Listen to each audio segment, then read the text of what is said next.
Hello everyone, I hope wherever you're watching us from, you are having a great time. This is AfriPost and welcome to today's video. Now, many times African leaders have always come up and fought for what is theirs within the continent. But then those leaders who have always stood against imperialism and against neocolonialism, they have always been branded names like traitors, dictators, and all other names. In this video, I want us to talk about one leader who has been very, very eloquent in terms of putting issues where they need to be and calling out the West for their hypocrisy within the African continent. This is one Robert Mugabe. Mugabe was the president of Zimbabwe, and since he was the independence president, he desired to have a lot of reforms within that part of the continent. But then, due to the fact that many Europeans or whites who are living in Zimbabwe had captured huge tracts of land, the desire to return this land to the original owners brought issues that Western nations did not think was right, and therefore Zimbabwe faced sanctions and a lot of other challenges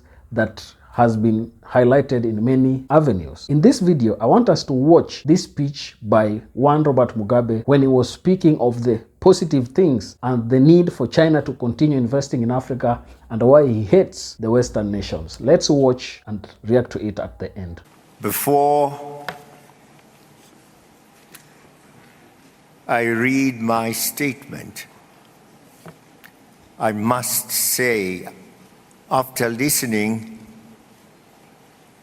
to President Xi Jinping, a speech so rich in forms of assistance covering practically all our sectors, be they agricultural, mining, infrastructural, industrial, etc., etc., poverty included, poverty alleviation, our children and the women. So much, so many facets of assistance. I'm sure you will agree with me that we give him a round of applause. A round of applause. Here is a man. Here is a man representing a country once called poor. A country which never was our colonizer. But there you are. He is doing to us what we expected those who colonized us yesterday to do. Let them, if they have ears to hear, let them hear.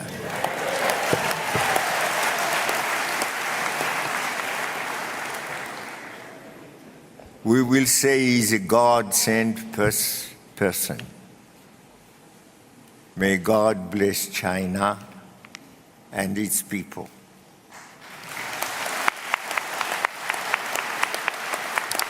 Ladies and gentlemen, I am deeply honored to address this historic second summit of the Forum on China-Africa Cooperation, FOCAC. On behalf of the African Union, I would like to express our sincere gratitude to our hosts for the warm welcome and hospitality extended to us. Co-chairman, I am particularly pleased that the second summit is a clear demonstration of the friendship, mutual respect, and understanding between African countries and China. Our relationship with China has stood the test of time and is destined to continue flourishing for many years to come. Co-chairman, I feel highly honored to take the floor immediately after President Xi Jinping has made the much anticipated announcement of new measures, which are historic and destined to change and to inject more vibrancy into the already dynamic relationship between China and Africa. I therefore take this opportunity to express our sincere and profound gratitude.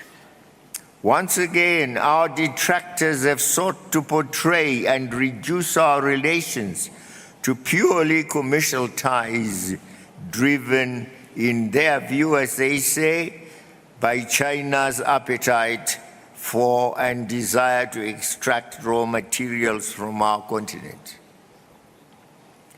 That's what they say. On the contrary, reality, fortunately, does not conform to such distorted, imaginative creations. Our relations go much deeper than the extraction of resources. We are committed to strengthening the current and multifaceted and multidimensional relations between African countries and China. Co-chairman, 15 years ago, China and Africa decided to establish a platform founded on a strategic partnership to address issues of common development. The two partners agreed to promote a shared world vision based on peaceful development, mutual respect, and win-win cooperation. At this summit, we celebrate a milestone in the evolution of this platform on China-Africa cooperation. We therefore rededicate ourselves to the principal guidelines of our relations and to the mutuality of the outcomes we seek in our cooperation in the political, economic, cultural, and security spheres. Since the inception of FOCAC, we have witnessed tremendous growth in the relations between Africa and China. China has become Africa's premier investment and trading partner, a trend which has scaled up Africa-China trade volumes to $400 billion by 2020, from $220 billion in 2014. Co-chairman, we commend efforts by FOCAC to deepen institutional ties with regional bodies, such as the African Union and its structures, as well as the African Development Bank. We acknowledge the achievements made so far in the implementation of the pledges that China made in the areas of trade, investment and financing, agriculture, human capital development, health, environment, market access, and regional integration. Co-chairpersons, dear colleagues, we welcome China's support for our determination to transform our countries' economies through an industrialization strategy, which is driven by beneficiation and value addition of our natural resources and agricultural products. We also deeply appreciate China's willingness and readiness to continue to be a key partner in the development of our infrastructure at the national, regional, and continental levels. This year, several groupings of African countries took some major decisions that, when implemented, will give strong impetus to improving intra-African trade and in offering our external partners, such as China, a much larger source and trade market, the Continental Free Trade Area, and COMESA, East African Community, and SADC Tripartite Free Trade Area should contribute to integrating Africa's markets and in facilitating the free movement of goods and means of production. Co-Chairman, there is no doubt that the rise of China and Africa as two significant players will have a positive and far-reaching impact in international relations that ensure the democratization of the international system of governance. The perpetuation of the historic injustice of the current system, be it in the United Nations Security Council or the Bretton Woods institutions, is unhealthy and undesirable. And now, together with China, we shall fight for real democracy at the United Nations.